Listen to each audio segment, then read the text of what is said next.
Alright, and we should be live. I did not grab water.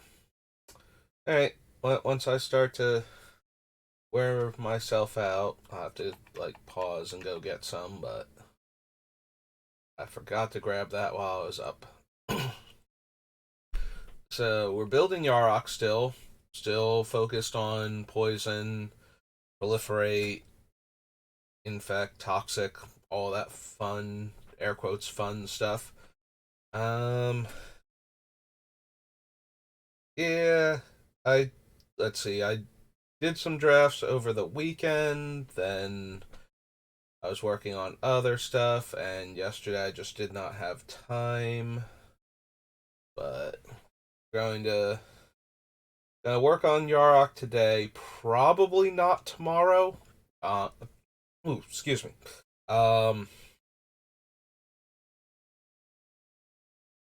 I don't have to go into work until later, but my brother has to go into work earlier than me, which is awkward because I drive him to work and we work at the same place. So I basically have to go get him, drop him off at work, then I can come home for like another hour or so and then go back to work. So that whole all of that time is kind of not usable for streaming because I don't just want to do like a half an hour stream or something. So anyway, we are on the OG commander decks, like the very first um, wedge commanders that they did, because we finished off with all of the M alphabetical sets, so like M10 up through Magic Origins, and now we are on what is quote Magic the Gathering Commander. So this was their first commander set specifically. And we did not want the Acorn Catapult, as hexproof and can't be the target of spells or abilities your opponents control. Hmm.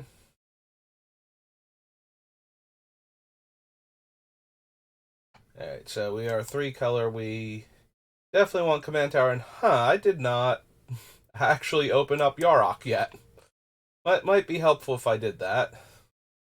I am all kinds of on top of it today. Alright, so Commander.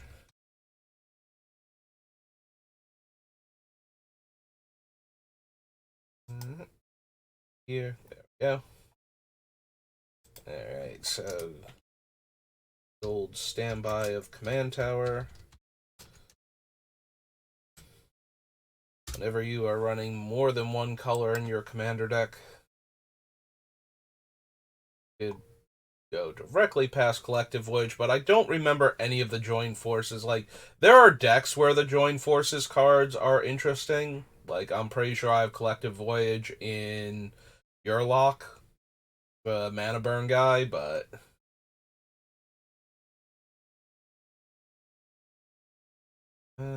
Death Touch, skip your draw step. Upkeep if you have fewer than 7 cards in your hand, draw cards equal to the difference. Don't think so.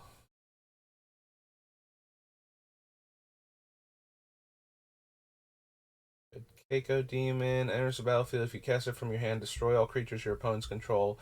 Then tap all other creatures you control. 10 mana. Think so. Creature deals combat damage to one of your opponents. Its controller may draw a card. Nope.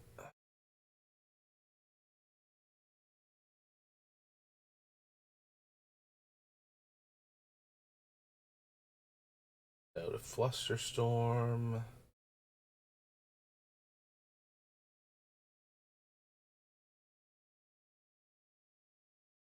All reprints. I will never remember that Homeward Path was in this thing originally. Like, was there from the start. I always wanted to be like the second or third commander set that it debuted in. I think I've noted this almost every single time we've come to this point. It's like, oh right, Homeward Path was in the original one. Brain will never ever let that one sink all the way in. Like, even with me doing a little rant about it each time, I'm still genuinely surprised every time I see it.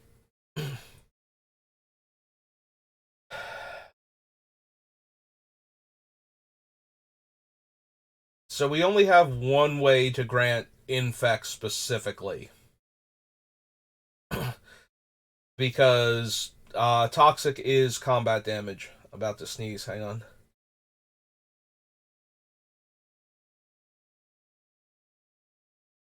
Nope. Okay. Yeah, now my nose just feels all weird. So Hydra Omnivore with grafted exoskeleton is a one shot to the entire table from full. So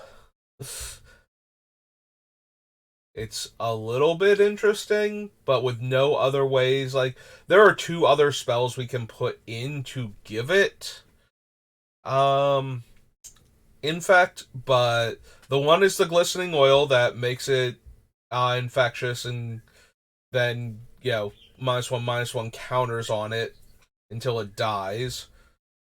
And then there's the other enchantment, which is like a 4 mana aura that just gives it infect. And then, of course, we have in our deck our control magic that grants infect, which would be worth considering putting on this guy just to get the infect damage through. Um,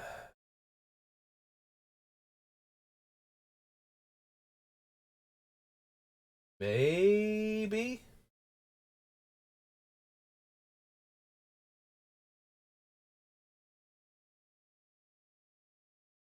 All right. I think it's good enough to add to the list just because of those things. We'll consider it.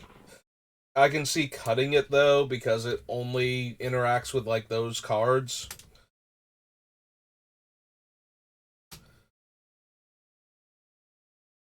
And without those cards, it basically does nothing in our deck. So, 4 green, and it's a Hydra. Oops, Hydra 8/8.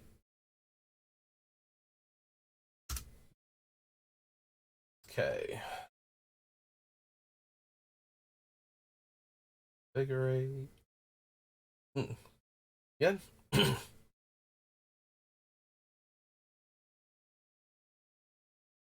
It's the blue join forces to draw cards, so no.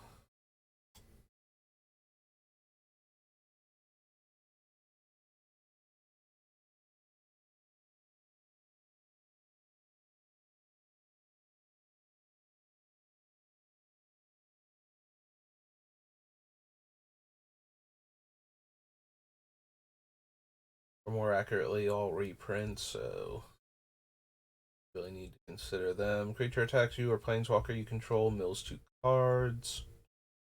We can put Scavenging Ooze on the list. I usually favor Grave Robber over Scavenging Ooze.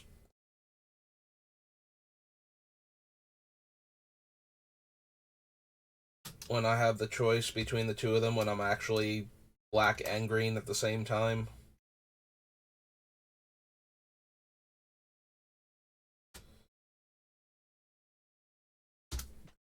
But sometimes I want more than one Graveyard Hate card, and they'll both make it in. They are my like 1 and 2 for Graveyard Hate cards in specific colors.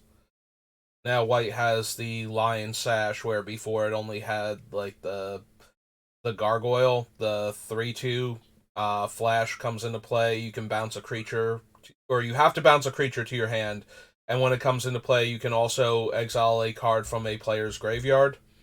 So if you really need the Graveyard Hate that badly, you just spend 3 mana to put into play, bounce itself, and exile the card from the graveyard. But it can also be used to save one of your more important creatures from targeted removal, or to flash in a blocker, or a potential attacker on the next turn instead of one of your like guys that wasn't getting through. So it's got enough different utility in addition to being a Graveyard Hate card.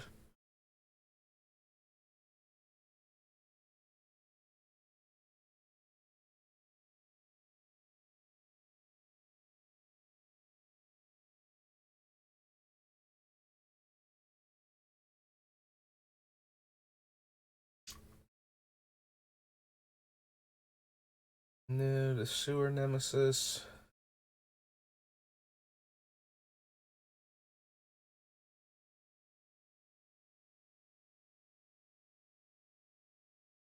Skullbriar.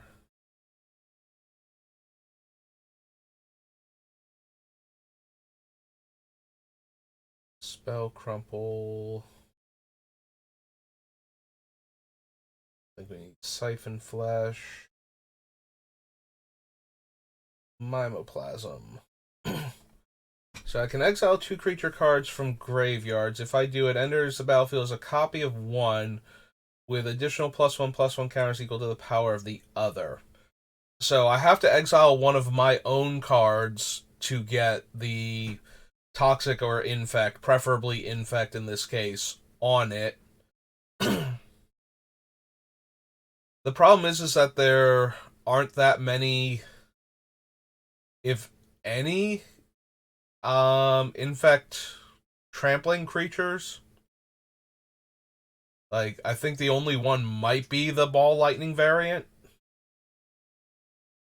So that kind of leaves the Mimoplasm without any evasion abilities. Although if I can exile like the 1/1 flying infect creature and then a big enough other creature.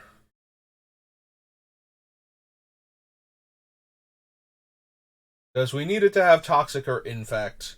Preferably infect. So that way all the +1/+1 counters on it matter. Although if we just make it into a large flyer or large like trampling creature, especially like the 4/4 um toxic one trample that has proliferate when it connects. I forget what it's called. It's the 3 mana rare. That would not be terrible, having like a 6/6 or 8/8 trampling creature with proliferate when it connects, and the toxic one. Hey, I guess we had the Mimoplasm too. Mimeoplasm.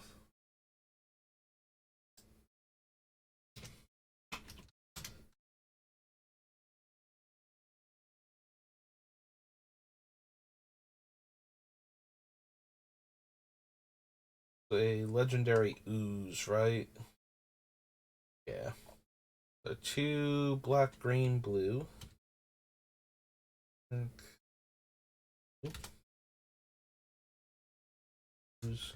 it's a base 0/0.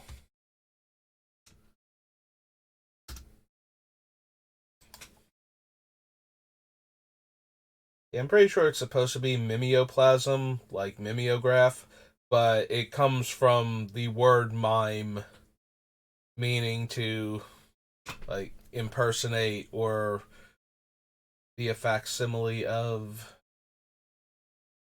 Because that's what mimes are supposed to do. They're supposed to act like they're doing things, including mimicking people and mimicking actions. I don't think we need any of the vows because we don't really care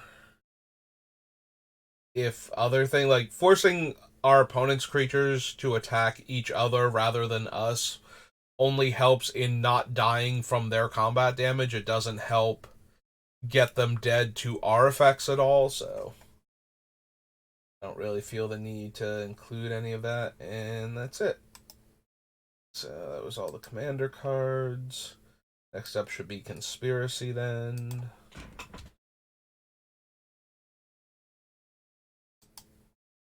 Yep.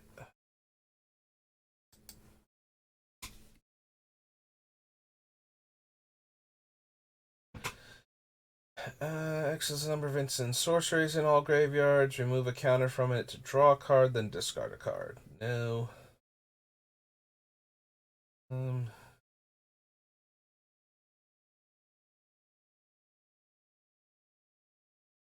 Each player votes for sickness or psychosis.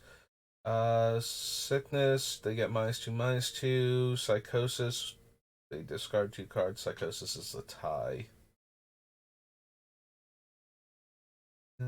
Tap, put a card from your graveyard on the bottom of your library. No. No coercive portal.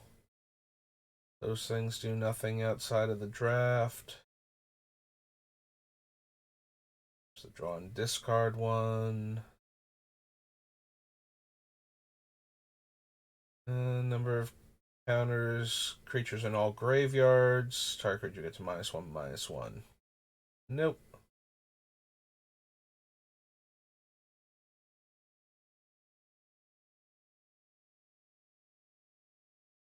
Alright, I think this was where Extract from Darkness first showed up, right? Arch Enemy, Eternal Masters, Commander. Yep, okay. So each player mills 2 cards, then you put a creature card from a graveyard onto the battlefield under your control. Think so.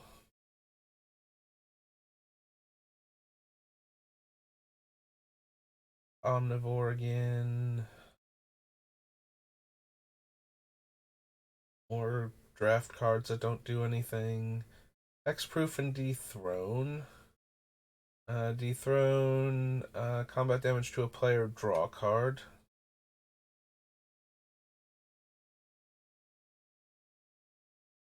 Luzio.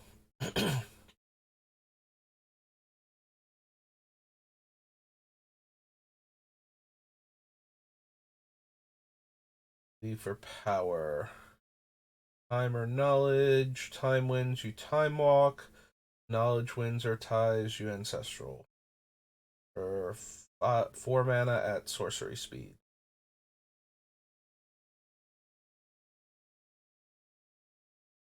You wolf token, create 3 tokens instead of a creature death.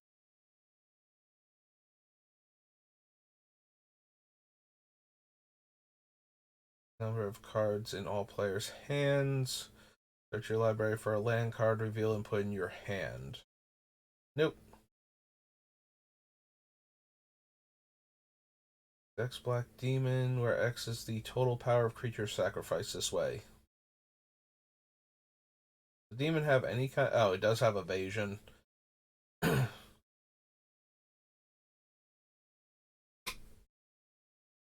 Non-land revealed this way. Make an elephant, then each player draws a card. Nope.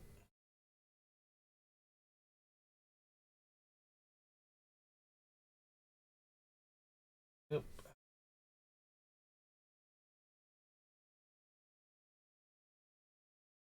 Monger, split decision is the counter the spell or copy it. Yeah.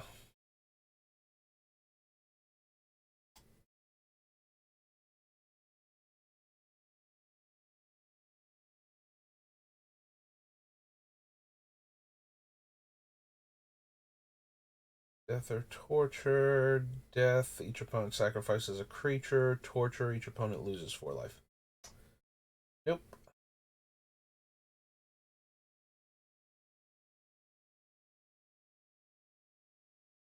And that's it for conspiracy. Okay. Hey. Masterpieces. Masters. Arcadian Masks.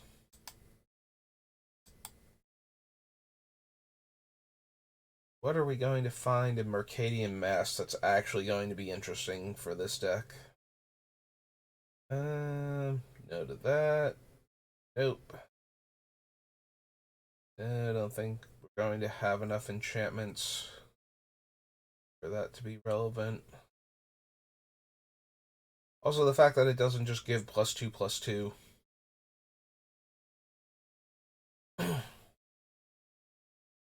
And this is not a black market deck.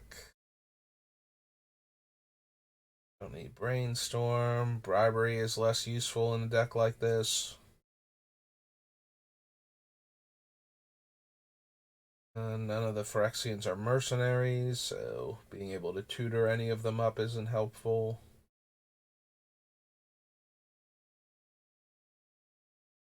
Um,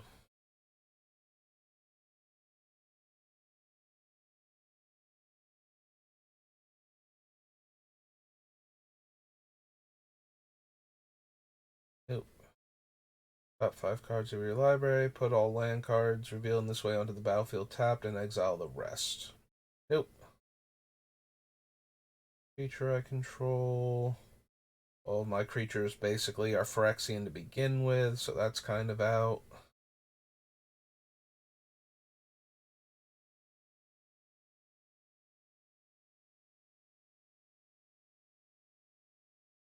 Shuffle any number of cards from your hand into your library. Draw that many cards.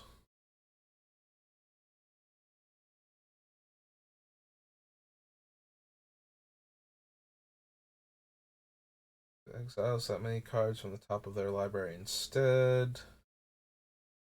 You draw a card, then discard a card.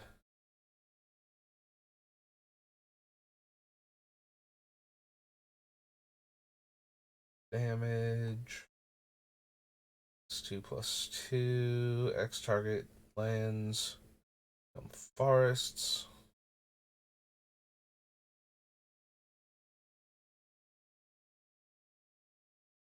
Nope. Desert Twister. Go to Dust Bowl. Attacks, put a 1/1 counter target creature of defending player's choice.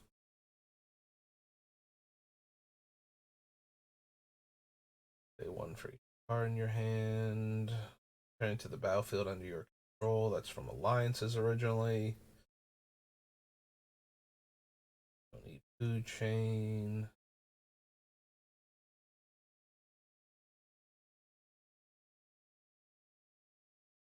Foster. Deals a top card of their library. If all cards revealed this way are creature cards, put those cards onto the battlefield under their owner's control. Nope.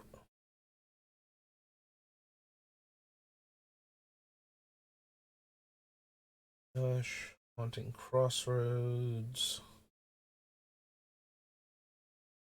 Market.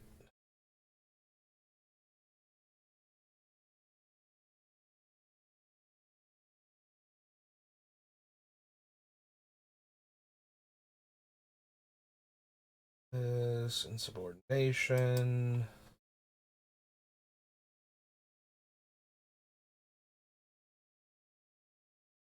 Creatures you control have fear. Marginally interesting for making my creatures nearly unblockable for most players. It's not quite there, and it's 5 mana and triple black. My 3 color deck. Which is not that big a deal with all the dual lands and the 2 triomes we functionally get. Plus the fetches, so. Eh.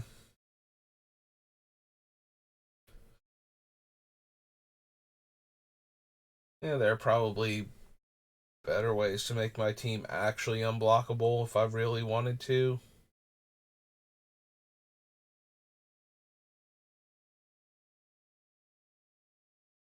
You may exile a top card of your library face down, discard your hand, sacrifice the archive, put all cards exiled with the archive into their owner's hand.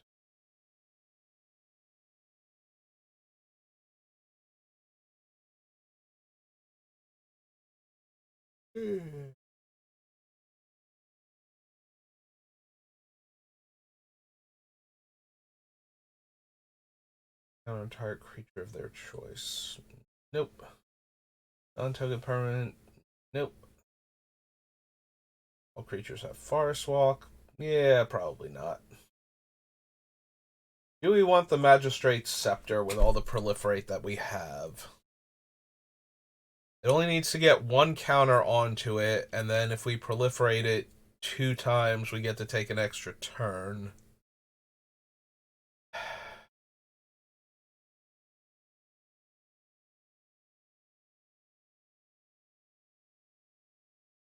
Hmm. Like, it's not a great card, but I think if any deck wants it, it's going to be this one, so need to at least consider it at this point.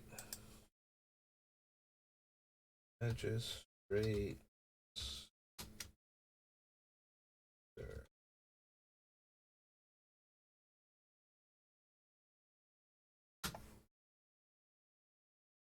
Is a 4-drop? No, it's a 3-drop artifact.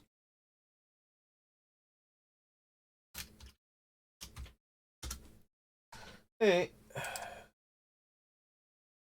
If you didn't play a land this turn, you may draw a card.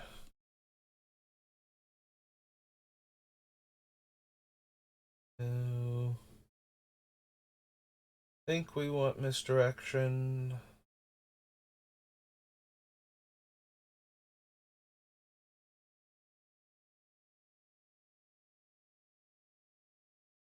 No.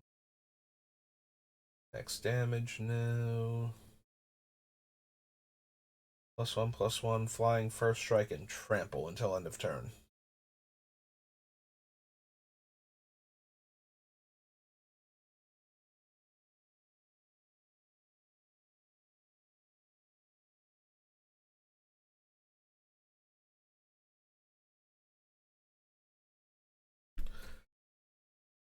We probably don't want Puffer Extract, but it is a very amusing card. It's like, well, if you let any of them through, I'm going to activate this, and you're going to need a removal spell or you just lose the game.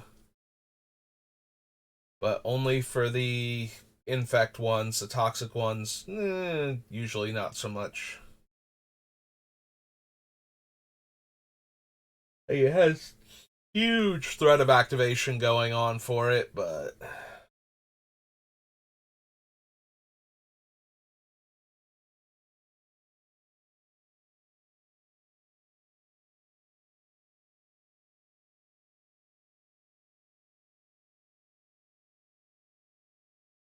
yeah, I probably still don't want it.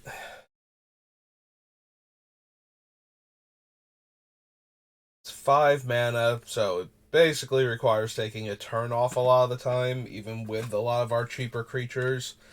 And then we have to get through with anything, and then it has to not die when we activate the extract, and the extract has to not die before we can get to the combat where we can attack people.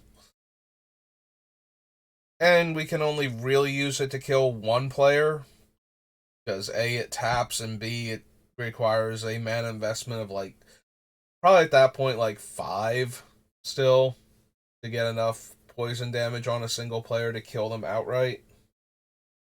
We'd really rather just get a poison counter on everybody and then proliferate them to death. Obviously we still want to be able to hit them for damage in case we can't proliferate for whatever reason, but most of our things are going to be proliferate based, so we just need to get that initial poison counter onto everybody so we can win the game.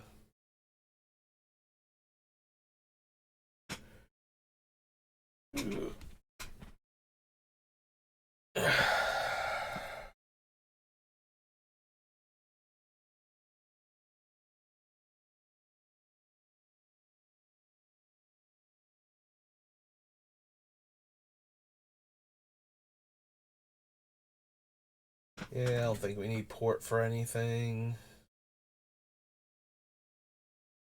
Guy's not doing anything.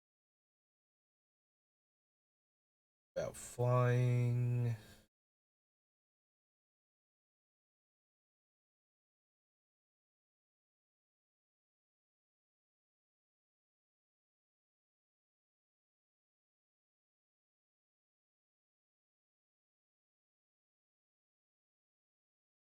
Generate, gain life.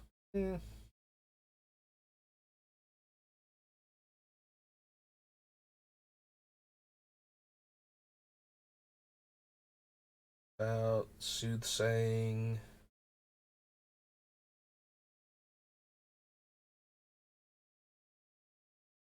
No. No. Nope. These.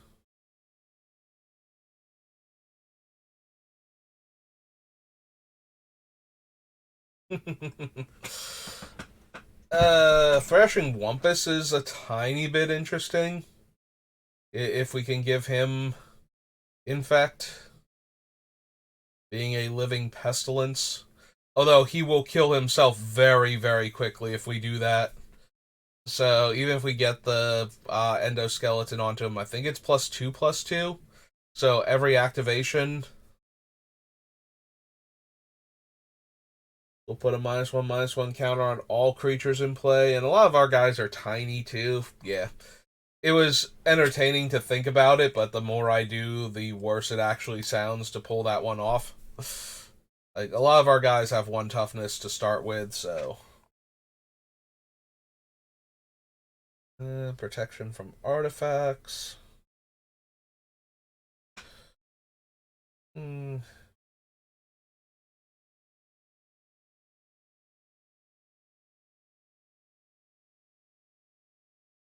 think we need Vendetta.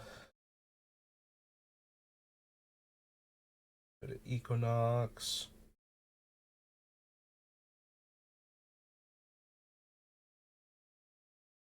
Alright, so that was all of Mercadian Masks.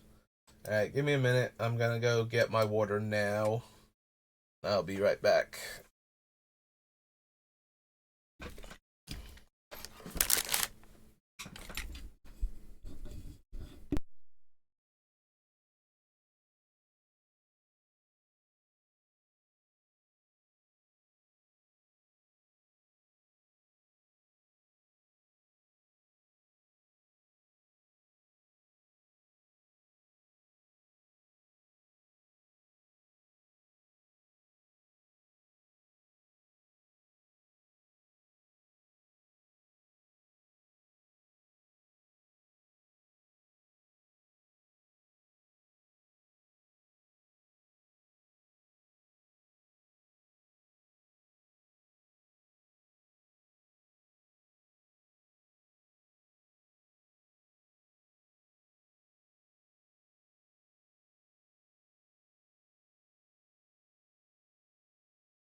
Yep, there we go. Alright, microphone's back. Back here again. Move the chair a little bit.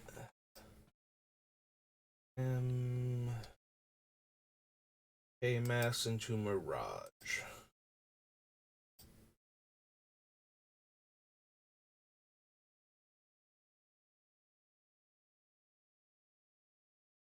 Nope.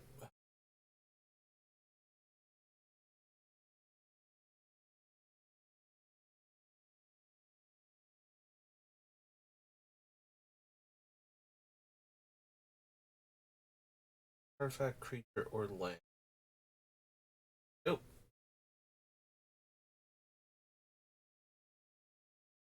Wonder if Amulet of Unmaking is on the reserve list.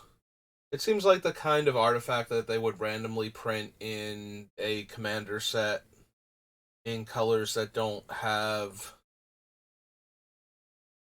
like the best removal for certain permanent types that this thing can hit. Like in a base green deck to kill a creature, or in a base black deck to kill an artifact.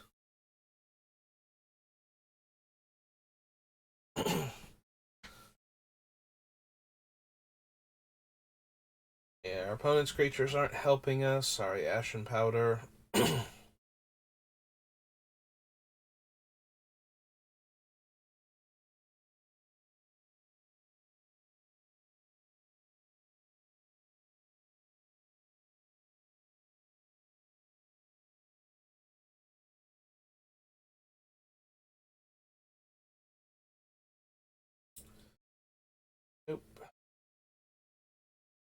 Sacrifice a creature and make that many insects. No. No, our guys are much too small for that. Yeah. Oh, hey, a creature that gives out poison counters. Say 4 mana, 3/3. So, perfect for what we're trying to accomplish here.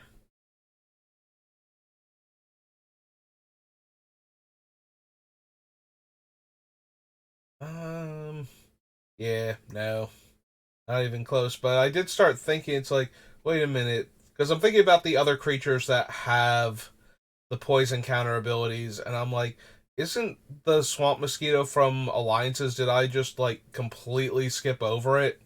Because I feel like I did now, and we need to go back and check that one. Because the mosquito is like a cheap 0-1 flyer that gives out poison counters when it's not blocked. And it never really did anything because there wasn't a critical mass of poison counter creatures. So this cheap evasive threat that didn't even need to actually deal damage in order to give out poison counters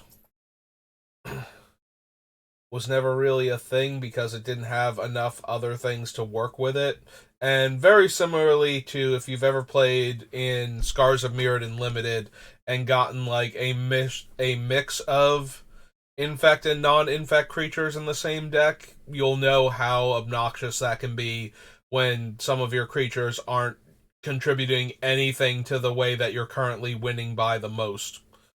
So, it's like, well, my opponent is at 5 life and 2 poison counters, and we've just had a board wipe, and now all I have is this 1 power infect creature, which, would kill them multiple turns sooner if I were trying to kill them, if I was, if it was just dealing combat damage instead of poison counters to the opponent.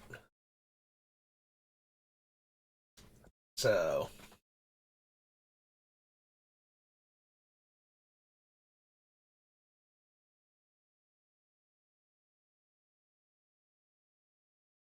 drain life, cash, no. Lose a life, gain a life, 3 cards from a graveyard, gains fear. Nope.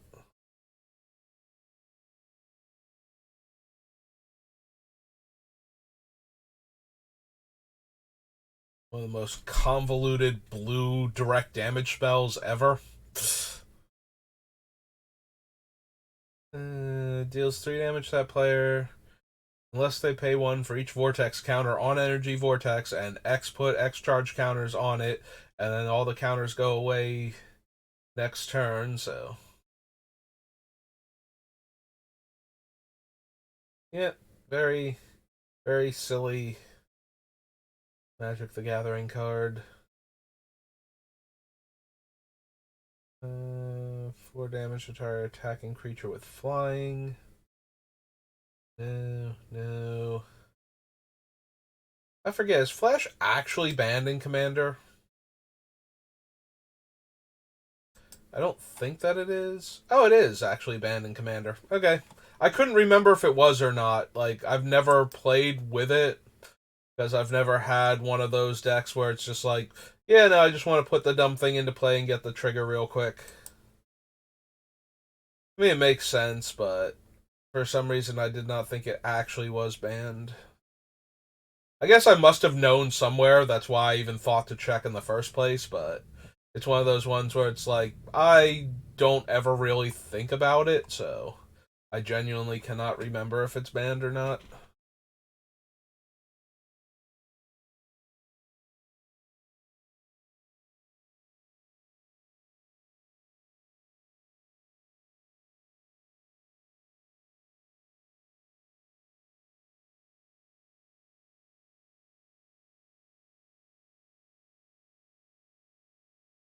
Nope. No. Yeah, I was looking at the Harbinger of the Night, but that kills way too many of our stuff. Mostly because it makes me think of the Banshee from Shadowmoor, which wouldn't put counters on specifically our black creatures, but I still don't want things like Blighted Agent to just evaporate instantly when one of those cards hits the table, so don't think any of them are actually going to be run, despite the fact that they combine very well with the Wither portion of Infect's combat damage rules, so by putting even more -1/-1 counters on things.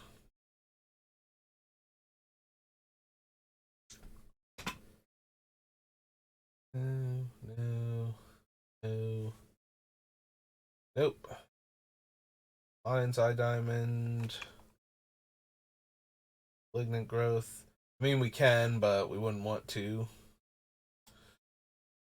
Not even how we're planning on winning this game.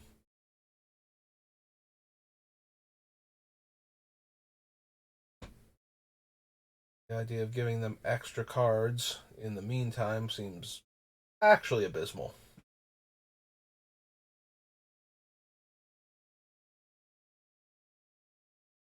Mist Dragon, no. Mystical Tutor, probably. So, Raj. There we go.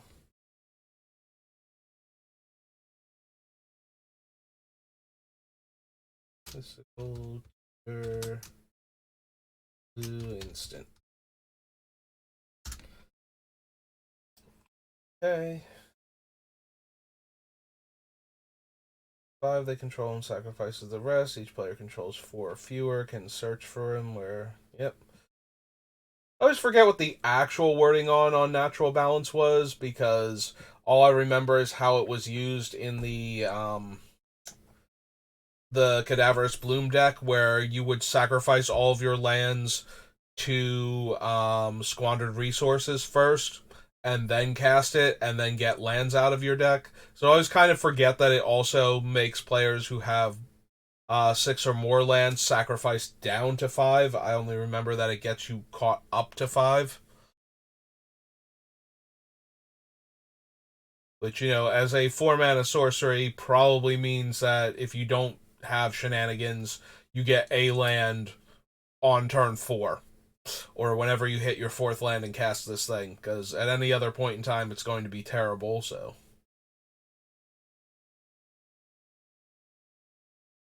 Also, probably one of the cards most responsible for every land coming into play tapped now when you search for them. As this one was like, oh yeah, no, you tap all your lands for mana, you sack all of your lands for mana, then you cast this and get 5 new lands that can tap for mana, and then you can sack them for mana. Yeah.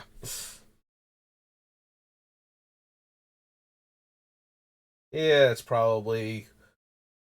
I wonder if that was, if not the card that made them go, oh, this is how combos happen.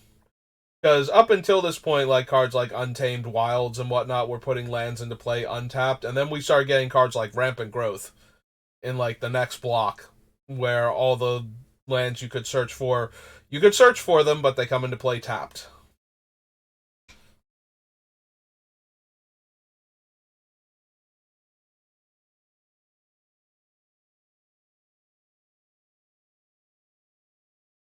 Pauper's Cage, Dreadnought, Tribute, no.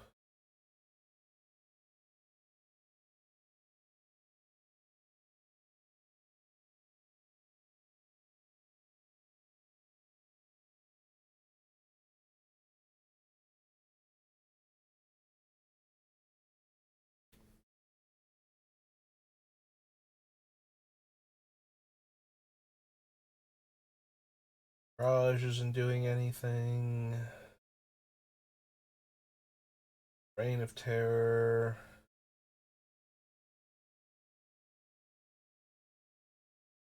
Roots of Life.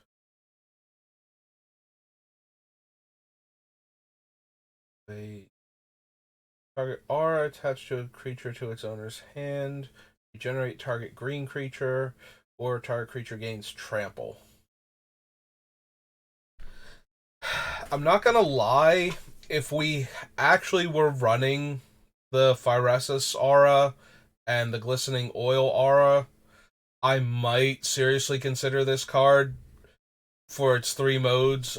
Being able to return one of those two auras or corrupted consciousness, the one that lets us steal a creature and give it infect to the owner to our hand at instant speed for 1 green mana would be okay.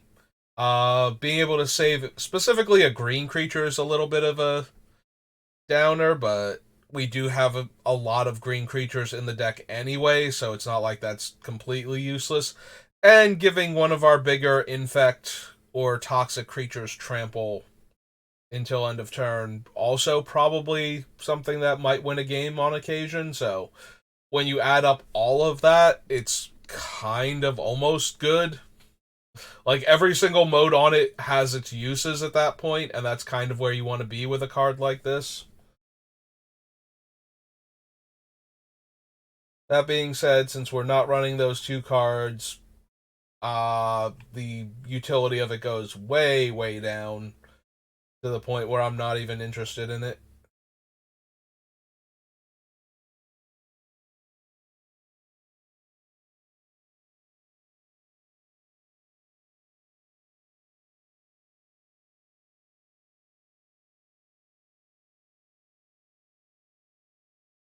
Hmm. I actually forgot Spatial Binding was the anti your things can't phase out card.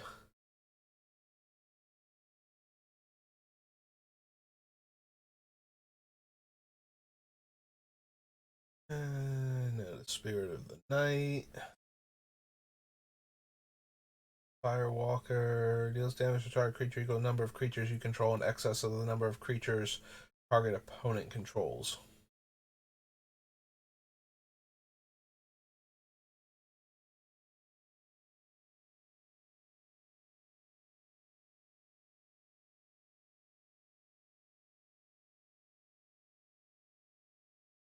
Pain Inspector,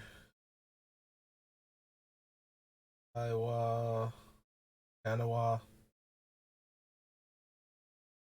Dragon, no. Tika's Dragon is like so badly statted for what it is. It's like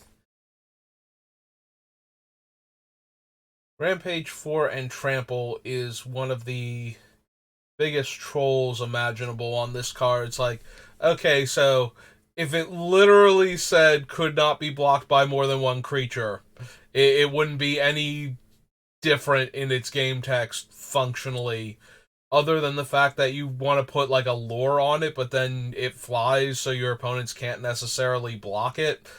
Like, it's just so bad on so many levels with how it's set. It's like nothing on it. Like, it all lines up very, very ugly on top of it being a 9 mana 5. Like, seriously, if this had been a 6 or 7 mana 5/5 dragon, still wouldn't have done anything. And it would have been a much cooler card for the people that first saw it, because first you're reading Tika's Dragon, it's like, oh wow, especially if you're me who had like the Basilisk Lore regeneration deck, you're like, oh wow, because I definitely ran Crawgiant in that deck once I got him, because I needed to dump more insanely expensive creatures into that deck and try and load them up with auras. But anyway, so it's like, oh yeah, that would be amazing if, it didn't have flying. And at no point in time could you, like, even then, back then, I'm looking at him doing the math, and it's just like, you literally can never block this thing with more than one creature.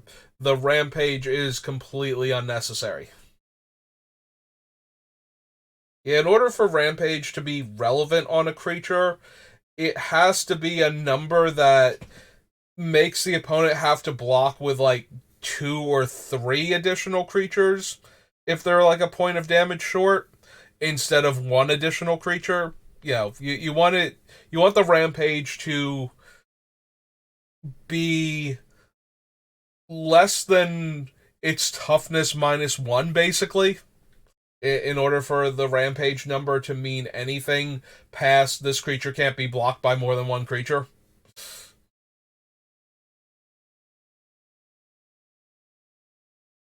I mean, I suppose you get the added benefit of people not understanding what Rampage is and throwing all of their creatures in front of it. But then again, if you're also playing in a casual game and you're trying to ambush people with Rampage, then I don't know, you got them, I guess, that one time. That was totally worth putting this terrible card in your deck. And yeah, in any other format, it's just, you know, it was why would you even bother when it was printed? And it has not done anything since then. Which is a shame because like the actual concept behind it, this large flying trample dragon that absolutely wins combat, is kind of entertaining. They just executed it very, very poorly. And considering this was what, four, five, this is the ninth expansion, Arabian Nights, Antiquities, Legends, Dark, Fallen Empires, Homelands, Ice Age, Alliances. Yep, not counting the core set, it would have been the ninth expansion set for Magic the Gathering, and it wasn't even that impressive back then when there wasn't a whole lot to compare it to. Yeah, I gotta be honest, it was not replacing Colossus of Sardia and any of my I'm running too many giant expensive creatures in my decks.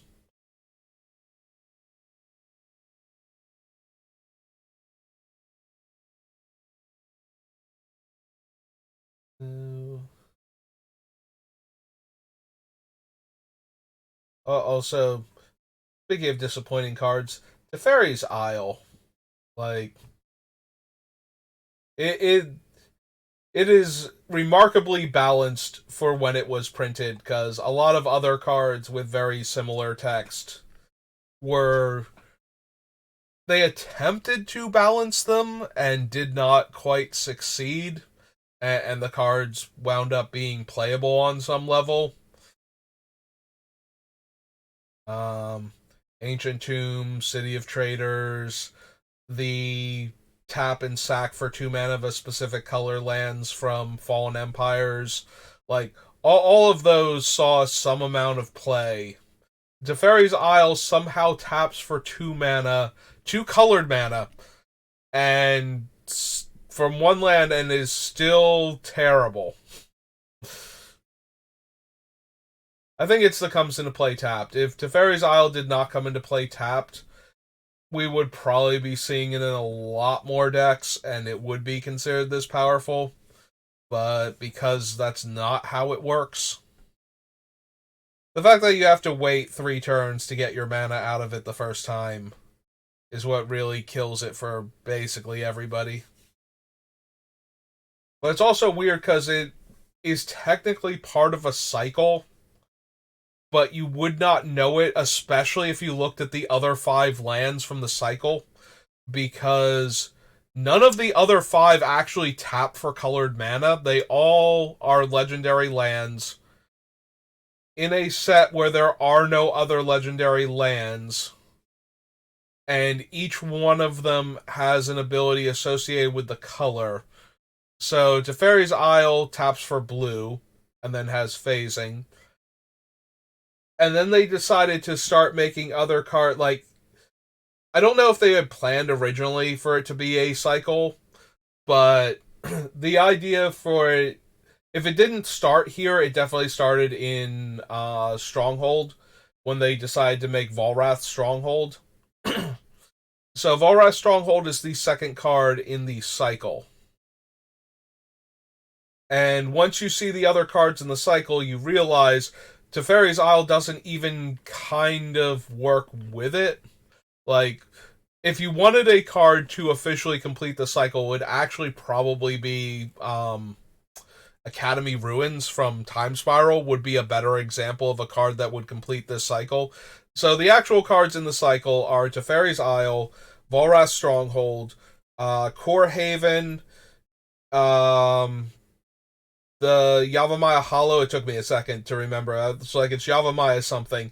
Yavimaya Hollow and Keldon Necropolis. The idea was that they would put a legendary land in one of the sets like every year until all five lands had been printed. But the other four lands all tap for colorless and then have a color specific activation cost. So it's really hard to tell that they're supposed to be part of a cycle when all of the other ones are like that, and Teferi's Isle is not any of that and terrible.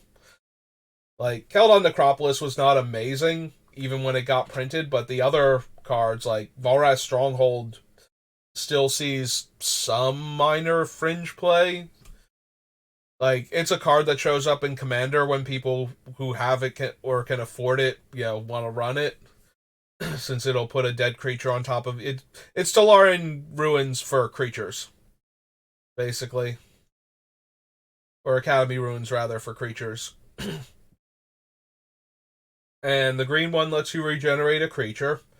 The white one prevents combat damage from one creature. And the red one,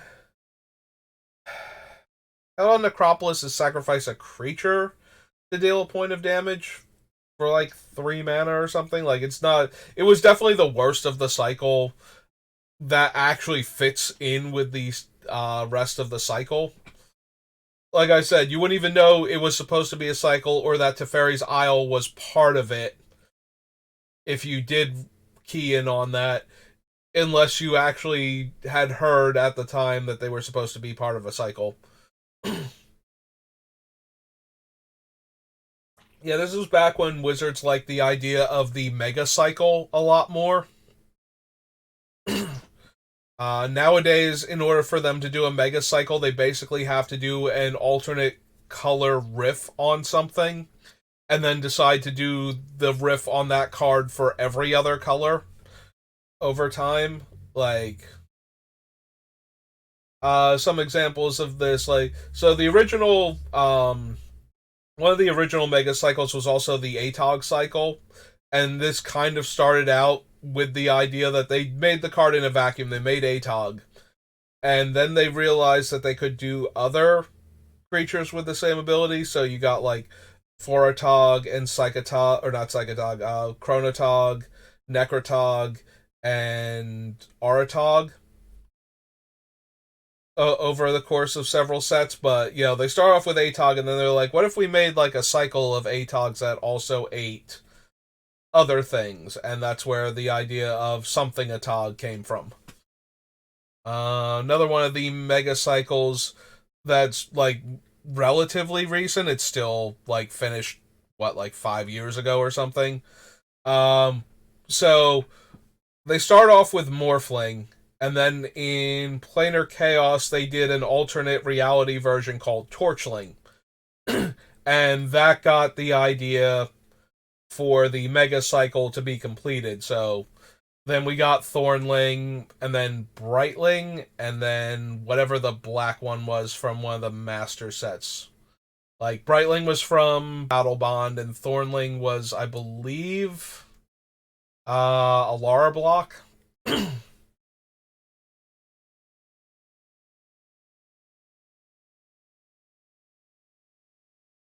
Like, I don't think it's Blightling for the black one because that's too close to Blightning, the spell that discards cards and does damage.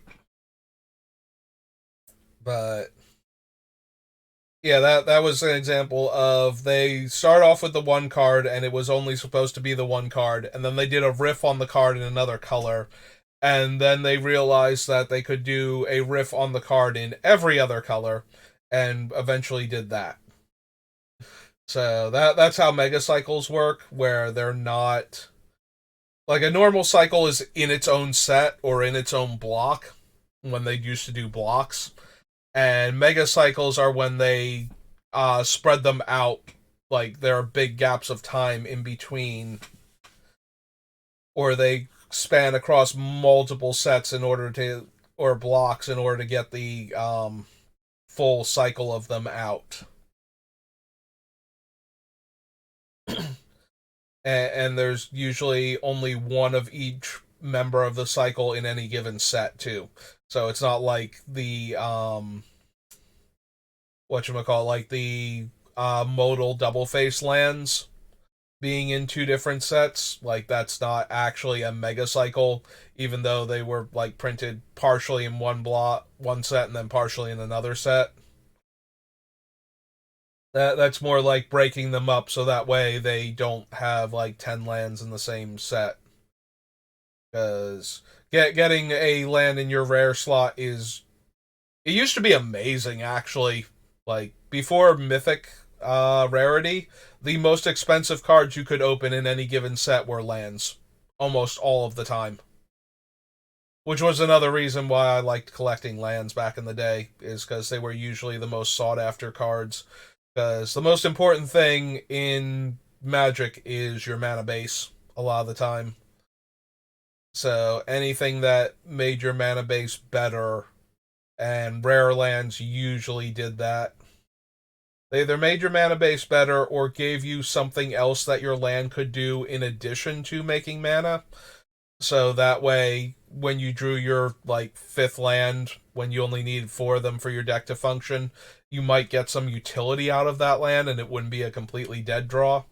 So yeah, anytime there were like playable rare lands, they were usually the most expensive thing in the set until Mythic Rarity showed up, and now because the most expensive cards are usually mythics and lands are almost never mythic, the lands are almost never the most expensive card in the set anymore.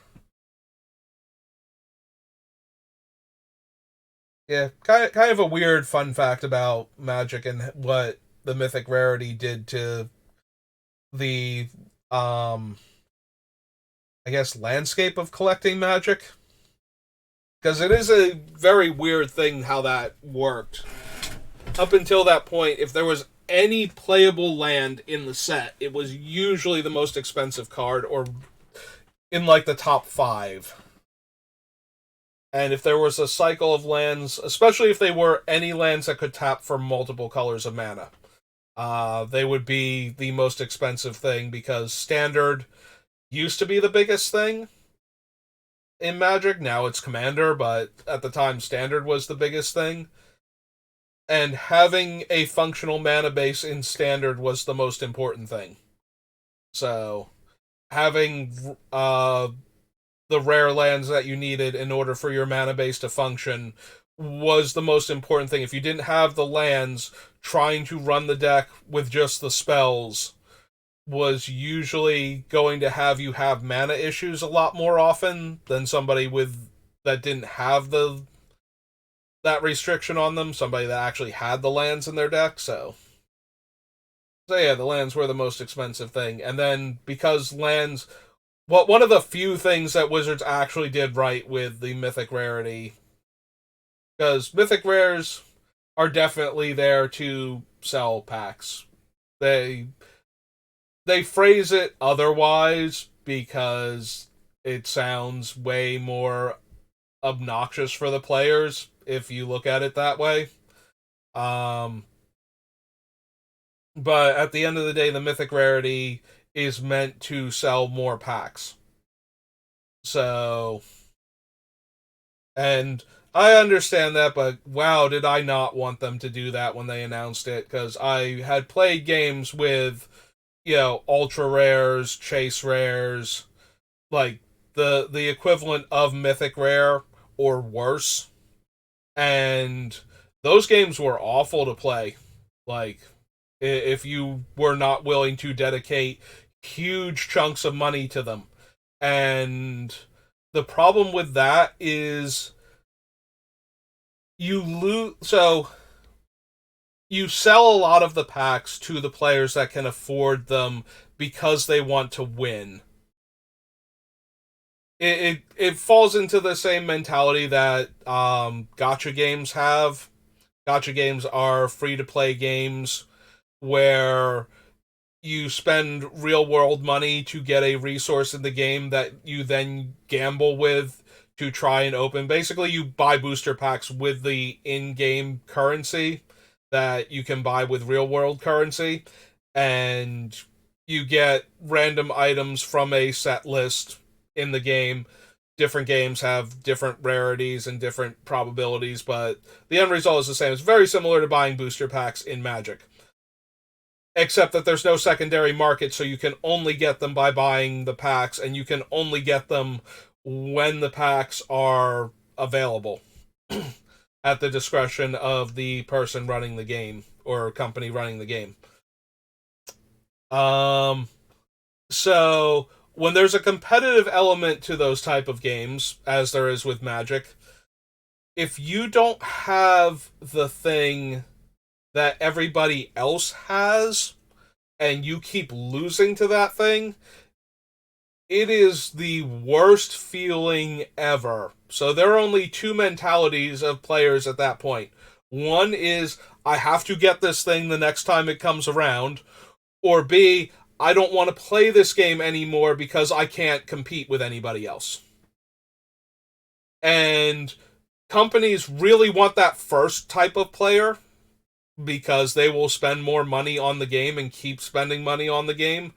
But a lot of people fall into that second category, and that causes a death spiral for the game eventually.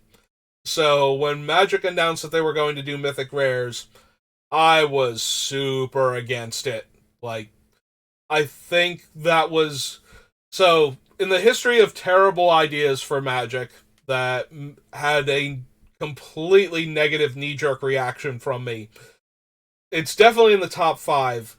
I think both the 6th edition rules change and um the 6th edition rules change and um The Walking Dead, the first Universes Beyond and the first Secret Lair exclusive cards were the only two things I had more of a negative reaction to. I think I had a more positive reaction to Companions than I did the Mythic Rarity announcement. And that's saying a lot, because Companions was just a snap. I hate this idea. I hate everything about it. This is terrible. But 6th edition rules change and the Walking Dead Secret Lair were definitely more negative in my initial reaction than the other things. Yeah, 6th edition rules change was the first major rules overhaul to Magic since I had started playing, and is probably the biggest rules change overhaul to the game, I think, at all. Like, I think the subsequent rules changes were slightly less sweeping. Like, we have definitely had rules changes since then. I think the biggest one was undoing the damage on the stack that 6th edition introduced. I think that was one of the most major rules changes after that. Like, up until the 6th edition, it's kind of hard to say if 6th edition or if the first actual tournament rules in preparation for the game becoming a thing that you went to tournaments for were more uh, important to the game's history, because the 6th edition rules changed way more to the game, but the rules that were changed from when the game was first introduced in like 93 to when they were going to do their first like major tournaments and the idea of doing world championships for the game and whatnot. So OG Magic, when it was very first printed, your minimum deck size was 40 and there was no card limit on anything. Um, because they didn't think that anybody was going to buy, like, they didn't think anybody was going to do more than buy a starter deck and like 5 booster packs and then like 5 booster packs of an expansion set. Like, that was where they thought this game was going to be. They did not envision people buying cases of a set in order to put together a deck that was, like 30 Black Lotuses and, or like, well, it was 40 card deck, so like 20 Black Lotuses,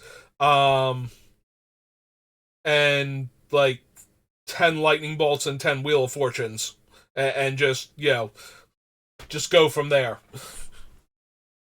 So, They were not at all prepared for how players like just ravenously devoured the product and began building decks that contain like they genuinely thought, like Richard Garfield, original designer of the game, genuinely thought that rarity was a control factor for stopping players from loading up their deck with the most broken cards imaginable.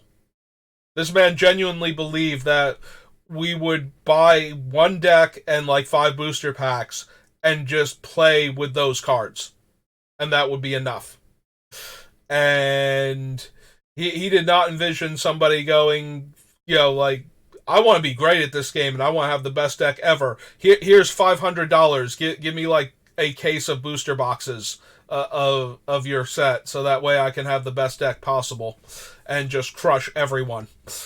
And that blew their minds when they realized they were going to be able to sell Magic in that quantity, which is why all of the oldest stuff in Magic is so expensive, is because they had no idea how much they were ever going to need of it, and so they did not print anywhere near enough of it. And then they kind of realized that some stuff was insanely overpowered, so they were going to ban it in. They wanted to create like two different formats, one where it was restricted and the other where it was banned. And so they needed to stop printing the stuff that they wanted to have banned in the one format outright, because they did not want players to open cards that they could not play with. So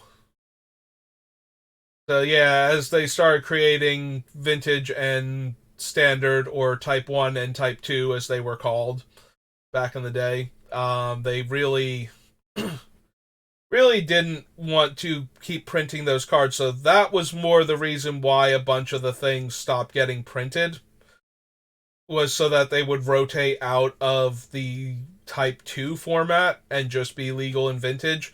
Because even then, it's like, okay, so we're not going to print any more of them, but there's not enough players that will spend, like, people are buying Black Lotus at like $200. There's not enough people that would want to spend that kind of money to be able to play the game in the first place. They're going to want a format that's cheaper, and that's what Type 2 is going to be. And some people out there are chuckling at this, because for the longest time, Standard was one of the most expensive formats you could be playing in, because it constantly rotated, so you always needed to be buying new cards for it. Like, by the time you've been playing Standard for 5 years, you could have bought, any deck in Modern, or way back in the day, Legacy, for what you had spent on Standard. Because you needed to constantly update your thing, because small card pool and constant new sets being introduced and sets rotating out meant that you were never stable, and what you needed in order to have the best deck in the format was constantly in flux all the time. And if you didn't have those cards, you had to buy them. And meanwhile, older formats need massive shakeups to actually take a deck that is competitive and make it unplayable. Usually they need to ban one of the primary cards from the deck in order to take it out of the format entirely, basically.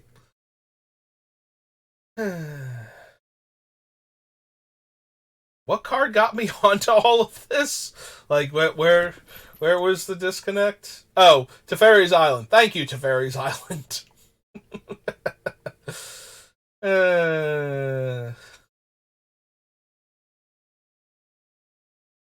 yeah, I'm like, wow, I've been ranting for a while about Magic. What card got me onto this? And the answer was Teferi's Isle. Hey, there's Unyara Beasting from the other day. It is a 4-mana sorcery. That's what I thought, but I couldn't remember if it was 4 or not. Hey, none of you guys are good for our deck. I just wanted Unfulfilled Desires to be good. And it was probably okay when it was printed, because it doesn't have cumulative upkeep like the Mesmeric Trance from Ice Age. But yeah, it wasn't until we got Compulsion that we finally got an enchantment that let you cycle your cards away for a reasonable mana cost. It is still 2 mana though instead of 1 mana, so That's a little bit of a detriment. And yeah, we probably want Worldly Tutor to make sure we get the most important creatures.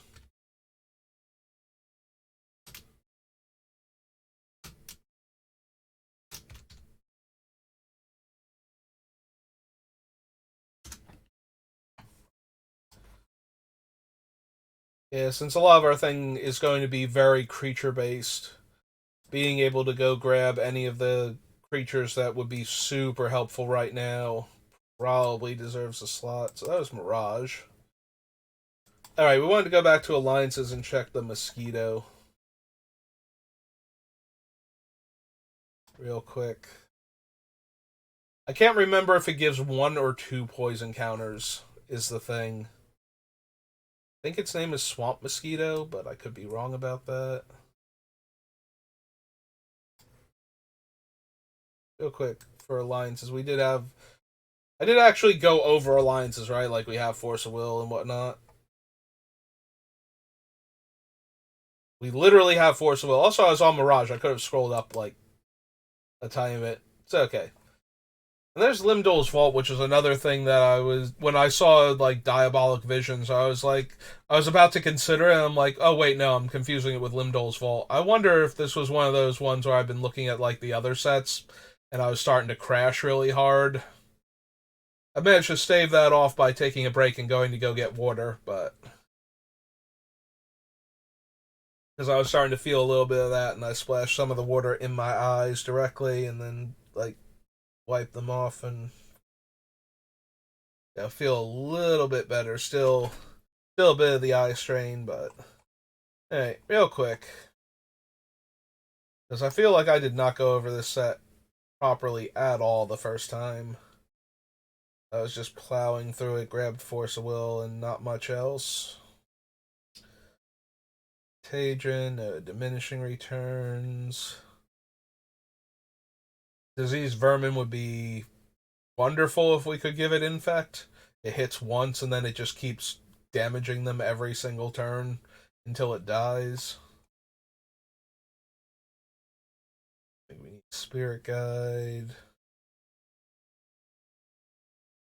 Foresight, Scepter. Art's not terrible, but probably not. Like, again, it's only really good with our infect creatures, although buffing up the larger toxic creatures to make sure they get through. It keeps throwing me that they keep using what I'm guessing is the Masters Edition 2 version of the card.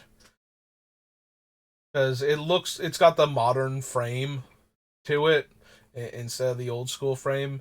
And the fact that that is the only one they do that with. I know I noticed that the last time I saw it too. So it's the top 5 cards of your deck. Pay life to put them on the bottom. And once we choose not to pay life, we shuffle the entire rest of the deck. Did it used to shuffle the entire rest of the deck? I feel like they added it to stop you from stacking your own deck ridiculously. As many times as you choose, you may pay 1 life to put those cards on the bottom of your library and look at the top 5 cards of your library. Oh no, it did shuffle all of them. Because I'm thinking of Impulse then. Like, I know Impulse had that where they put them on the bottom and then made you shuffle. And it's like, wait a minute, why did we have to put them on the bottom if you were going to have to shuffle your deck anyway? And they realized they didn't want you to shuffle. Like, you were just supposed to put the other cards at the bottom and they were gone forever or until you could shuffle your deck.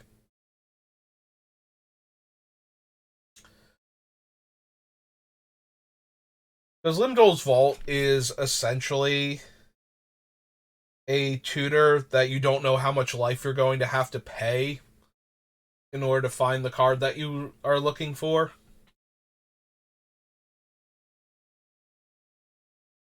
But essentially, you could pay up to 20 life to guarantee that you get the card that you're looking for. Because by then you will have seen your entire deck. Well, opening hand, so 19 life. Hmm, probably. Probably 18 life at most. Maybe if you get really unlucky. 19 life. at most to go find the one specific card that you wanted most in the world. Everything's creaky. Creaky chair, creaky shelf that my microphone is attached to.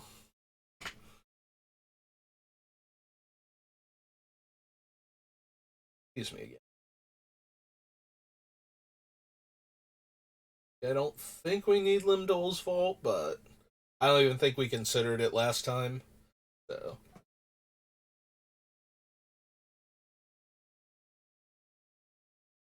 Alright, there it is. Toxin isn't blocked, defender gets a poison counter. So it's essentially another 1 or 2 mana flying creature that gives a poison counter when it attacks and isn't blocked. It's the worst of the three.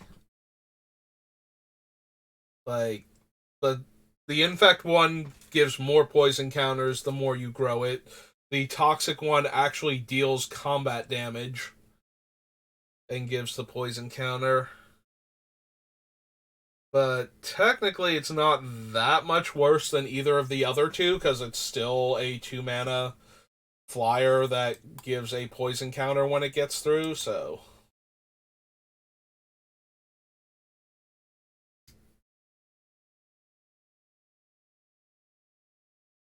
OSQ.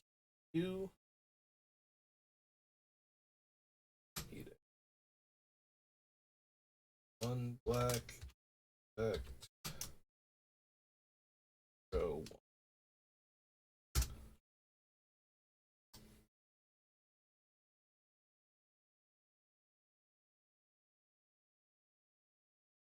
Yeah, I couldn't remember if it actually gave 2 poison counters or not. Like, there's a part of me that genuinely believes, because there's one creature that gives 2 poison counters from before all of this, and I can't remember what its name is now or what set it's from.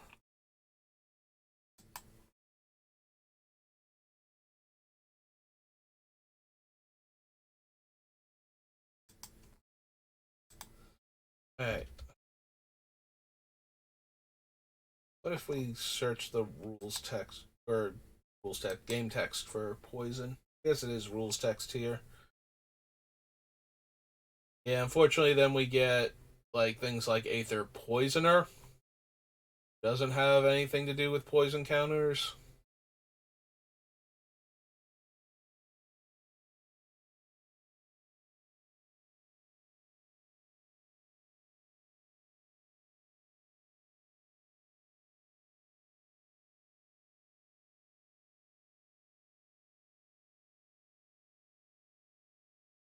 Oh, right. I don't think I checked the Phyrexia All Will Be One Commander deck, did I?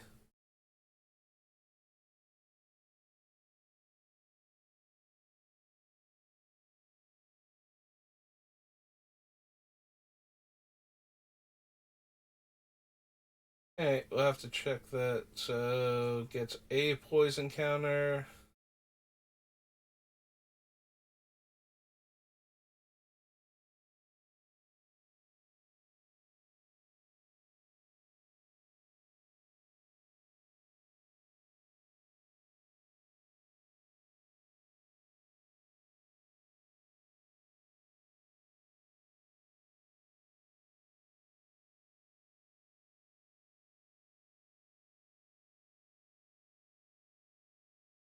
Elf.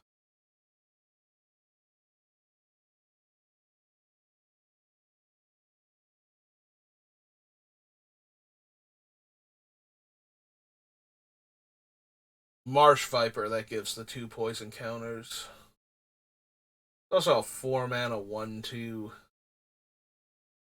So probably not. Yeah, I could not remember. I knew there was one that could give out 2 poison counters from back in the day. I could not remember what its name was. Pit Scorpion is only one, and it's 3 mana.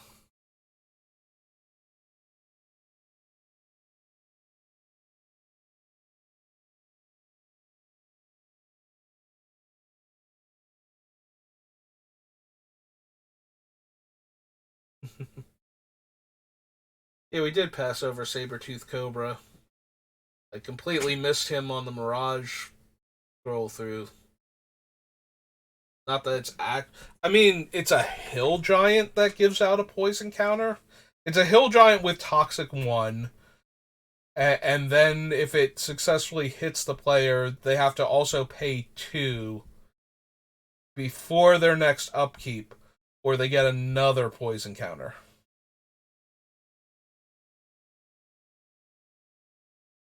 Certainly not the best. I wonder if I'm still kind of on it. And then we got the guy from Visions. A poison counter. Oh, mosquito.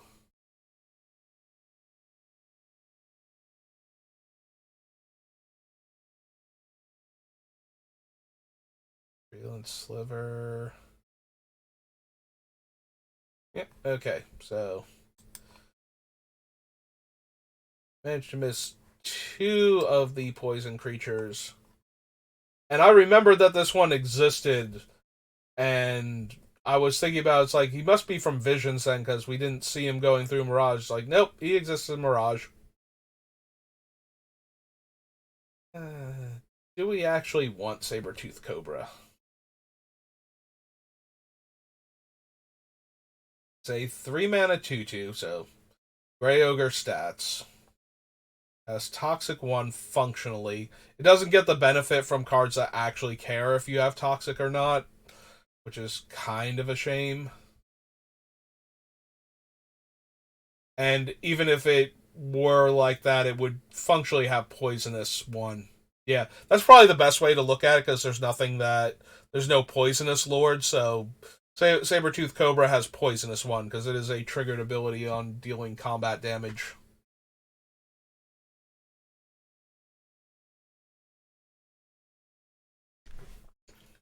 But they have to pay 2 before their next upkeep. Otherwise, they get a poison counter at the beginning of that upkeep also.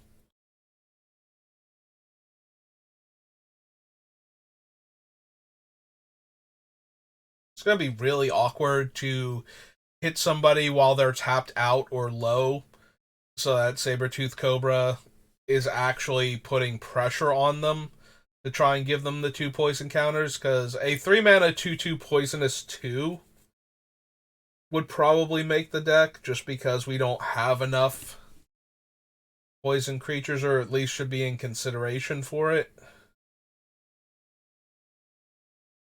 But that's not quite what the Cobra is, and if he's only poisonous 1 and annoying the opponent instead of being poisonous 2, I don't think I would bother with him. So I guess we add him to the list for right now.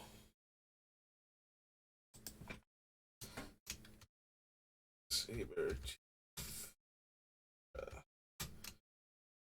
2 and a green for a snake.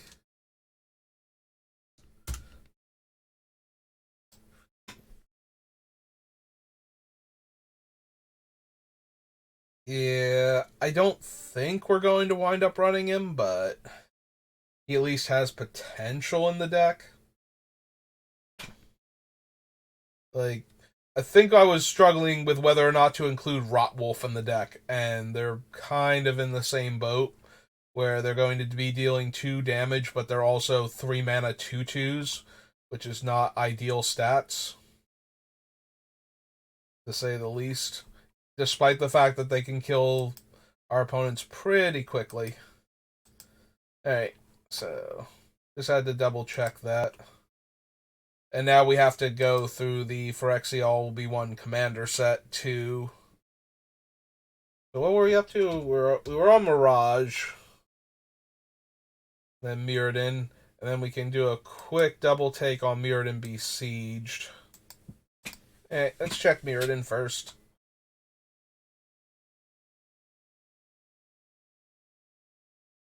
Because we might be interested in the Viridian Longbow to attach to our infect creatures. Give them another way to get poison counters on the opponent without having to attack.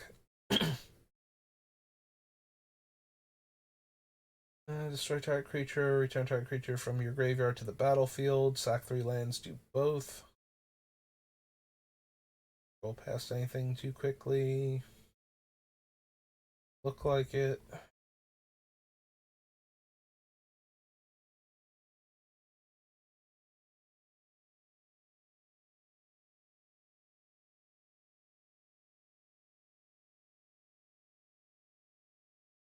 Chimney Imp.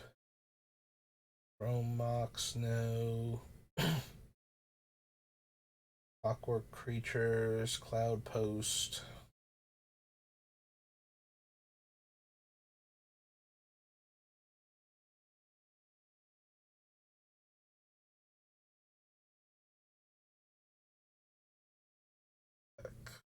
Untap permanent your opponent controls. Nope. Crystal Shard.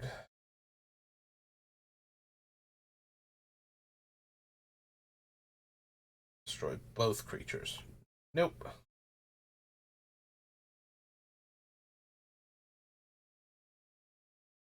Yeah, Dead Iron's good if you're producing a lot of little throwaway creatures and you're attacking into your opponent's big stuff.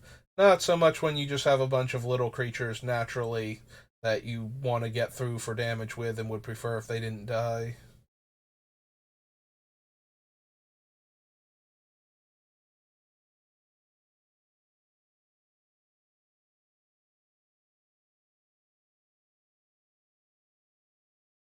We might want Fabricate. Like, we have a fair number of artifact creatures, and we have both the Injector and the Exoskeleton.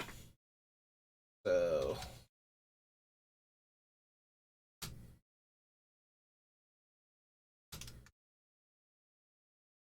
there's definitely a world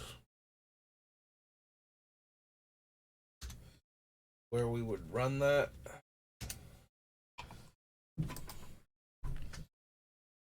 Card in hand, don't think so. Lens, no. Mask, nope.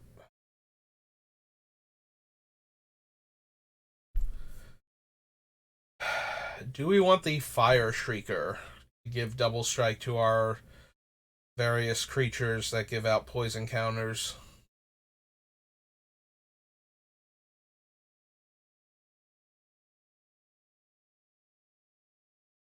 I get to give out twice as many toxic counters as are listed on the thing, or deal twice as much infect damage. It's 3 to cast, 2 to equip. There's not a whole lot of double striking equipment to begin with, and I have to believe this is one of the cheapest, if not the cheapest ones that we can play in the deck.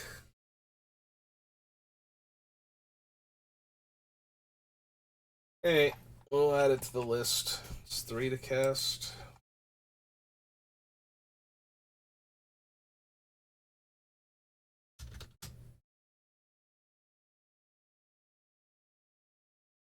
Artifact. Okay.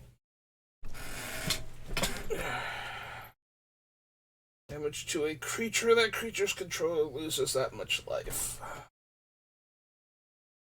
Frogmite, Galvan.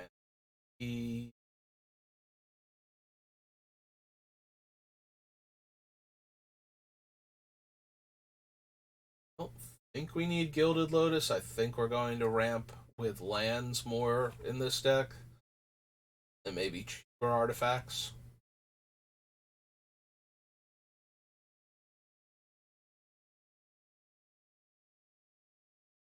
Granite Shard.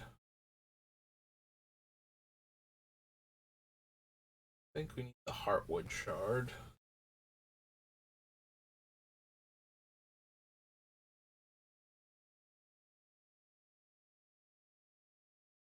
Of the Radix.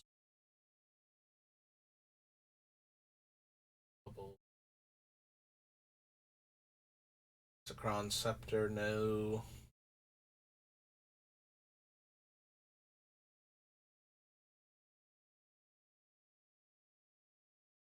We do have some okay cards to put under Isochron Scepter, mostly the counter spells that care if the opponent has poison counters on them. But still only okay. There's Lightning Greaves.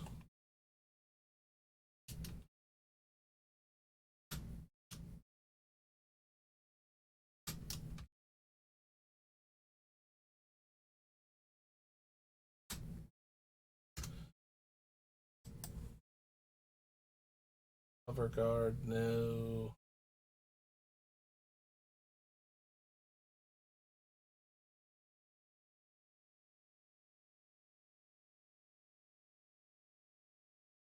Warhammer. The Warhammer is okay because it gives trample primarily.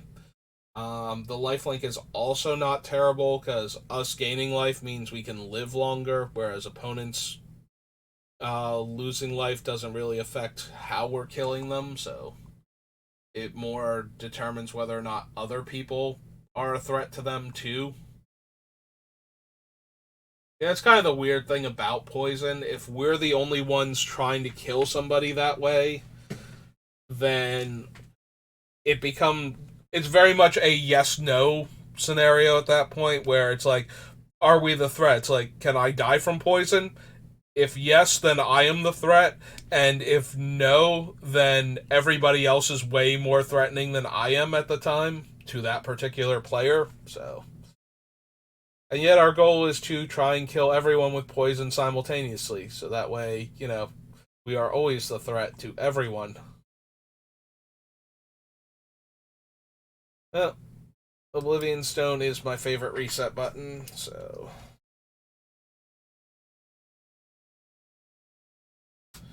you can definitely do any of the other mass destruction artifacts or board wipes in general if you have access to them, but I think I like O Stone best at 8 mana destroy the board,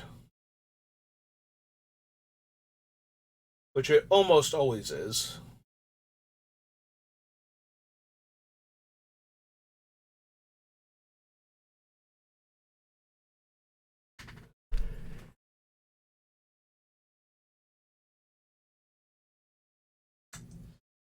Yep. And here's the problem with the Phyrexians using oil counters specifically is that it becomes parasitic with things like Power Conduit, where it's like, well, if I could put charge counters onto your um, card from All Will Be One, then and they would actually mean anything, then this would be helpful with some of the cards that we have selected out. But because they use oil counters instead, this card does nothing with them. And the cards that put oil counters on them do nothing with the charge counter cards from Mirrodin Besieged, and yeah. It is so weird how little synergy there is, because usually that's a thing with Wizards. They like for the old cards and the new cards to play well together. Why are there two different versions of what looks. Oh, right, they did an anthology version of the deck. Okay. Well, that answers my question almost as soon as I was done with it, or before I was even finished asking it.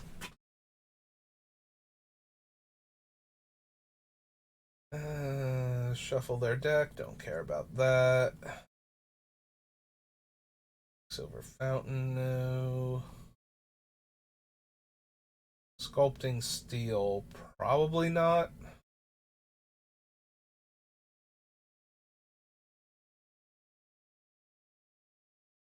Yeah, weirdly enough, Skeleton Shard also not doing a ton. Most of our guys not being artifacts, despite this being, a Phyrexia set. Kind of throws me.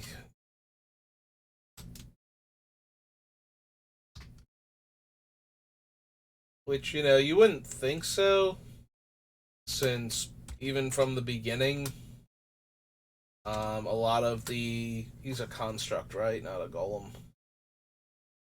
Oh no, he's a golem. I also always want to forget if Solemn Simulacrum is a construct or a golem. I always feel like no matter which one I think it is, it's either like that's what he is, right, or that's not what he is, and then whatever one I have chosen will be the opposite of what it actually is. Like if I'm like, oh yeah, he's a construct, right? Nope, he's a golem. And then later on, I'll be like, he's not a golem, is he? No, yeah, he is a golem. Okay. Yeah, I feel like the difference between constructs and golems in Magic is not the most well defined.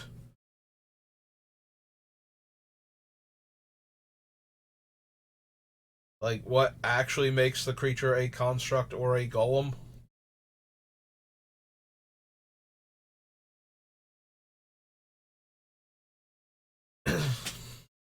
Wonder if it's free will and personality, and that's why Karn is a golem, but the other tokens that are kind of similar to him, like your workhorse type thing, or not workhorse, beast of burden type cards are all constructs instead. I wonder if that's how Magic defines it, because I genuinely don't know in Magic what the difference between a construct and a golem is, why a card is considered one or the other than the fact that maybe they needed two different types of vaguely humanoid robots, so that way not everything in the artifact pile would be a construct and therefore getting pumped by anthem effects that let you choose a creature type. They didn't want some weird construct deck the same way you have a weird humans deck because so many magic creatures are just randomly humans.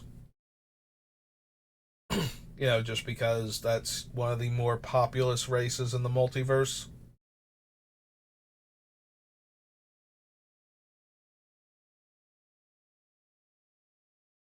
Soul Foundry, Talking Stones.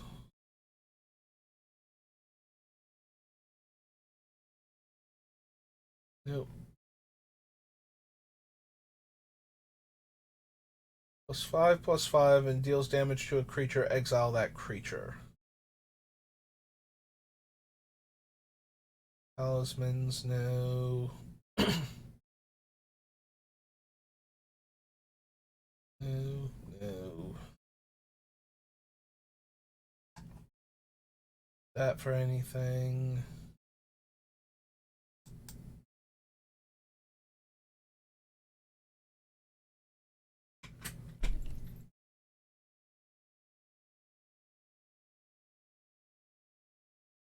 No.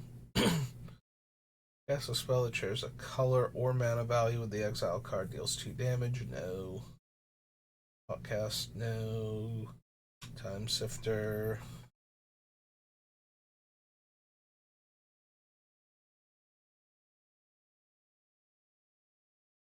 Any reason at all to run Tooth and Nail in this deck? I'm going to assume no. Like, I don't think there are any two creatures where it's just like, if I could get these two creatures consistently into play at the same time, I would just win the game against everybody all the time.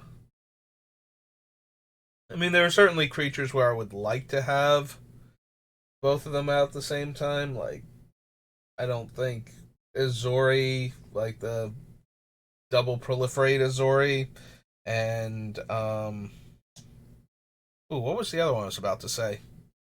I had another creature in mind. I was like the double proliferate Azori, and one of the other ones that proliferates really well, but now its name has gone out of my head. So that way you could draw all the cards from proliferating while the Azori's in play, even if you can't afford to pay for Azori himself.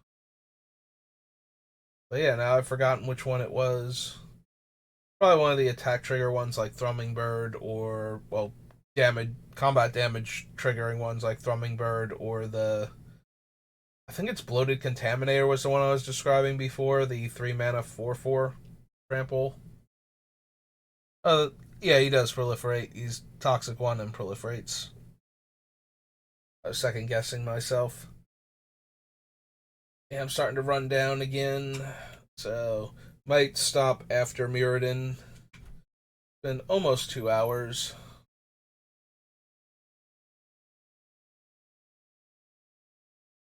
One tower is +6/+6. Yeah. It's a lot of infect, but I think I would rather run the pufferfish one at that point for all the. It costs one more mana to cast, would be two less mana to activate for the +6/+6, while having the option, if we have 8, to give it +8/+8 and possibly win the game. And then the creature doesn't die at the end of turn. So it's kind of 6 of one, half dozen of the other, but not really.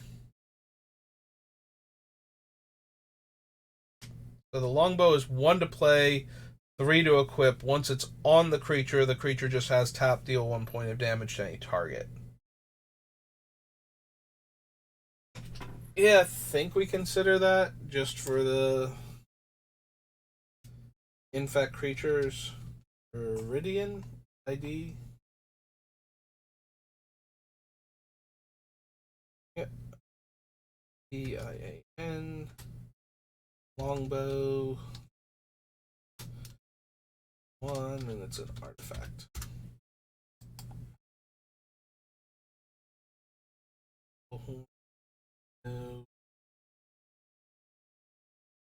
+3/+3, probably not. +4/+2, and doesn't untap. Even more unlikely. Look at that. And generate target artifact.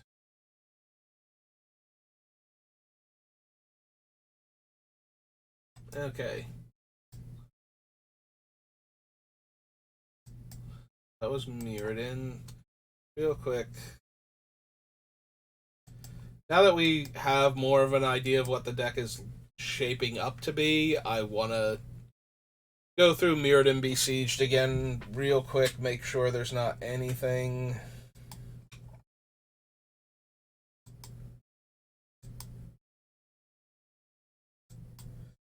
So he passed on Blightsteel Colossus, and that's probably still correct. Passed on Blight Widow as a 4 mana 2/4 with Infect and Reach. Yeah, because we still haven't gone for like the Marsh Viper or anything where we should seriously consider like a 4 mana 2/4 creature with better upside and the ability to get more poison counters on the opponent if we pump it.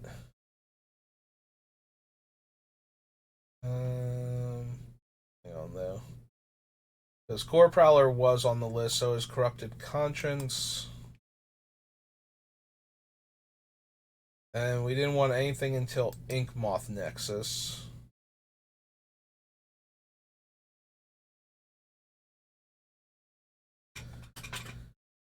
So we skipped over Flensermite, who is a 2/1 Infect Lifelink. Yeah, that's terrible.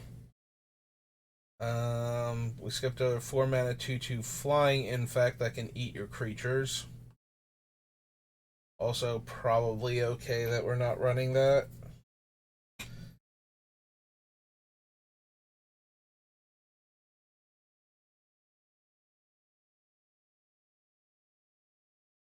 Ink Moth.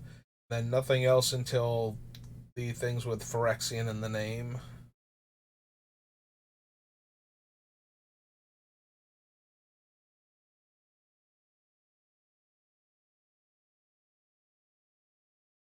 Untap target creature.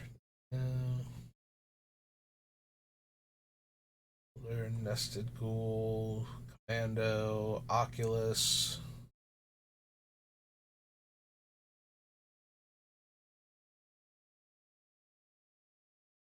Alright, so there's Phybresis.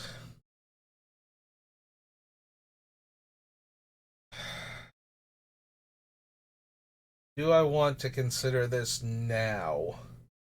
Now that I'm starting to see other, like, large creatures. Like, one of the best ones to put it on would definitely be something like the Omnivore. It doesn't one-shot people the way the Grafted War Gear would, or, I'm sorry, Grafted Exoskeleton would. But it's still, if there's one player that can't block it and nobody can get it out of combat, off the table, etc., before combat damage is dealt, if there's one opponent who can take a hit from it, then all of them get 8 poison counters immediately.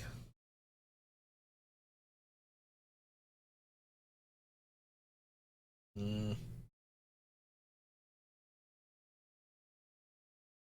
Just seems so medium, if I'm being honest, though.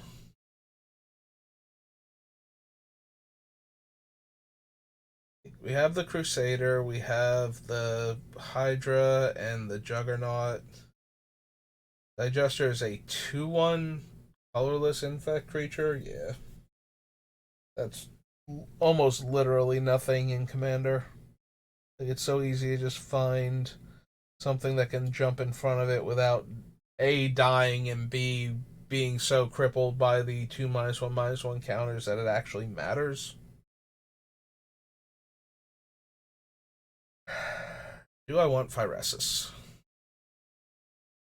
Do I do I want to take a more serious consideration of Phyresis in the deck? Maybe.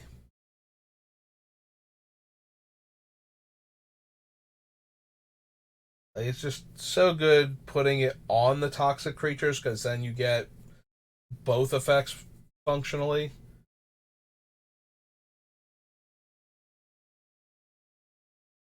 Yeah, with toxic creatures, giving them infect dramatically boosts the amount of poison counters they can give out. With infect creatures, giving them toxic increases it by exactly that number, and usually, therefore, not as much consistently as putting it on a creature that can then, have its power buffed, or can just be way bigger to start with.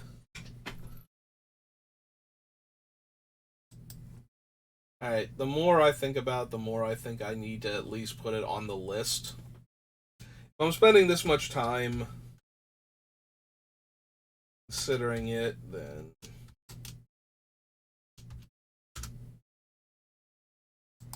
maybe I need to put it on the list just so that way it gets in contention later on. That mother is the one that poisons us to death pretty quickly if we're not careful. Next thing is Plague Mirror and Plague Maw. Anything else? Plague Mirror, Plague Maw.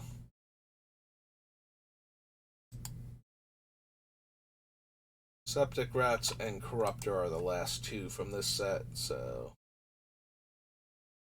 Oh, Rotwolf did not make the list. I thought Rotwolf was on the list.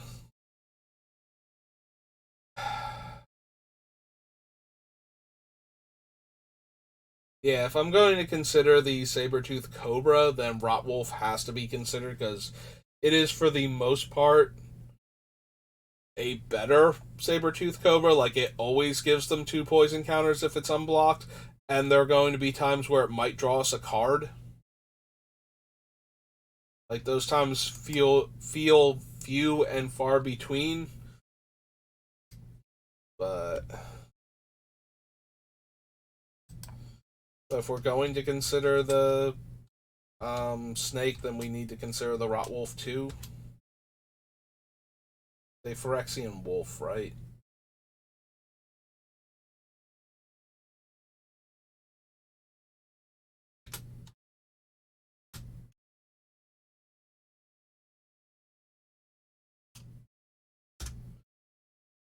Okay.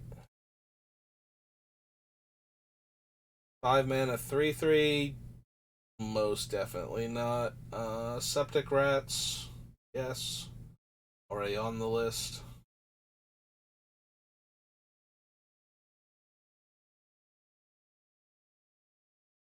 Yeah.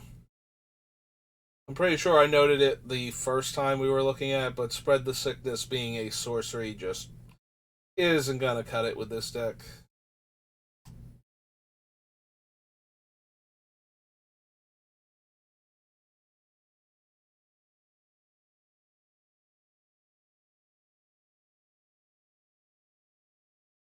Viridian Corruptor's already on the list. Scout doesn't have Infect. Yep, okay. Just wanted to double check it now that we've had more time to think about it and put more cards on the list. We have a better idea of what the deck is looking like, and we have not found very many creatures to add to the list to begin with, so it's possible we want some of the less impressive infect and toxic creatures on the list just to consider them, just to figure out what our actual best ways to poison the opponent to death are. Alright, well, we're coming up on the 2 hour mark, and I still have that issue where if I'm staring at this screen for too long, I start to not only get like feel the eye strain, but then start to feel exhausted and then have trouble concentrating on what I'm doing, which is just the worst. Like I'm all I'm doing is reading cards. Like I don't understand why that of all things just drains the life out of me, but that is how it's been going lately, so that's going to do it for me for today. So we got up to Mirrodin Besieged. We'll denote that, but I will see you next time. Thanks for watching, and have a good rest of your day.